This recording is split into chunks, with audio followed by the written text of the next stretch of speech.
Are you addicted to food to the point where it's stopping you losing weight? Hey team, and welcome to this week's episode of The Inspired Show, the show that is dedicated to helping you become the best version of yourself, mentally as well as physically. We've got a great episode for you this week, all about that feeling of being addicted to certain foods to the point where we can't give them up and it's stopping us losing weight. But before we get into it, if you've not done so already, don't forget to hit that subscribe button so you stay updated every single week with every episode we drop on different topics. Smash a like on this video so it helps even more people. Give it a big share to somebody who may benefit, and let me know any big takeaways that you have from this episode. So this episode is some really great insight for you if you feel you're addicted to certain foods and you cannot give them up. This is something that I used to struggle with massively before I lost over 45 pounds, but most importantly, kept it off.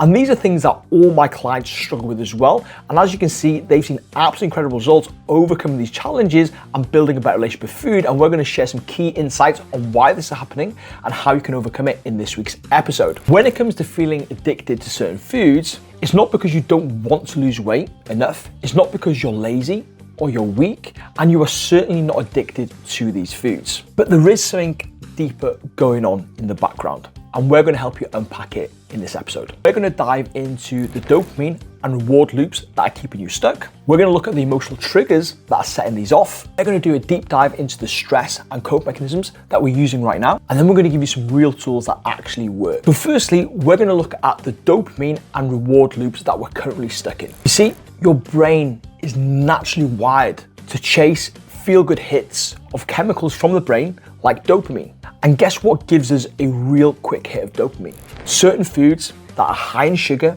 high in fat, high in salt. These give you a hit almost instantaneously. So when you've had a bit of a crappy day, you've been stressed, overwhelmed, feeling anxious, feeling bored, your brain can remember that these things will give you a quick release, a quick feel-good feeling.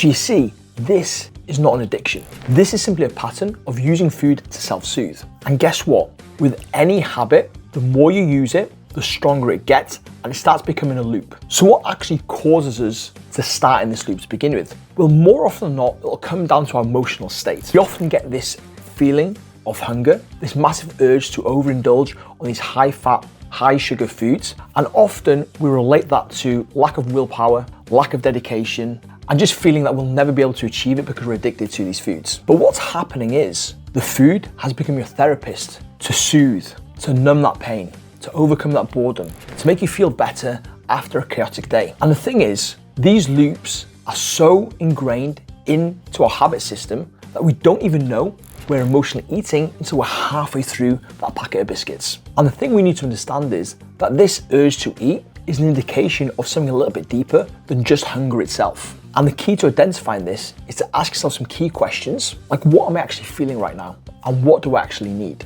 This will then start bringing awareness to the stress that we're going through. And once we bring awareness to the stress we're going through, we can start breaking that cycle. Because the higher the stress, the higher the cortisol, which means the higher the urge to reach for these foods to help us deal with these situations. And when you do not have other ways to deal with stress, you're going to keep going back to food as a way to deal with it because it works so well for you. However, the thing with food as a cope mechanism, even though it works really well in the short term, the knock-on effects of that is the overconsumption of calories, keeping you stuck in carrying the excess weight, the overwhelming sense of guilt and shame of what you've been doing in terms of overindulging, having a binge, having a blowout. And these feelings of guilt and shame, they just raise your stress levels even more, keeping you stuck in this vicious cycle.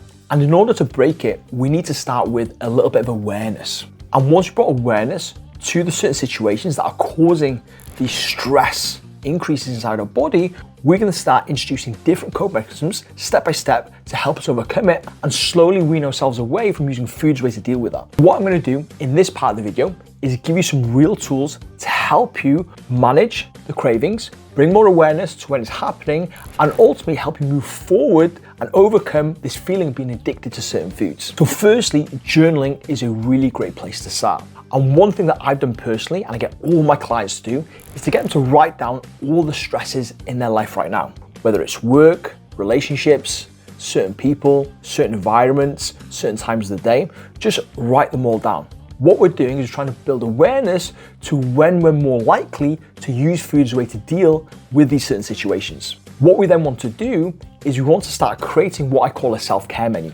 So a self-care menu is a compilation of cope mechanisms that make you feel good in certain situations. And this is going to be different for different people. But it could be something as small as going for a walk, listening to a feel-good playlist, meeting up with a friend for a coffee, having a massage, having a pamper. It could be anything you want, just something that relaxes you, gives you some gratification, and makes you feel good and helps you reduce that stress, reduce anxiety, and ultimately makes you feel better. A really powerful tool to combine with the journaling and the self-care menu is something that I call the BOLD technique, which is an acronym for breathe, observe, label, and decide. And this is a tool you can use in those stressful moments and stressful situations. So B stands for breathe. So when you feel this sudden urge to go and raid the cupboards coming up, just take a couple of deep breaths and breathe. This will naturally bring down those anxiety levels and give you a little bit of wiggle room to think. But we then move on to O, we're observing. What are we actually feeling right now? Is it physical hunger or is it something completely different? Has it been a stressful day? Have we had an argument with somebody? Are we bored? We can then label what it actually is, sit with those feelings, bring awareness to those feelings, and then we can decide. We can decide what we can do. And that's when we go to our self-care menu and pick something differently other than the food's way to deal with that.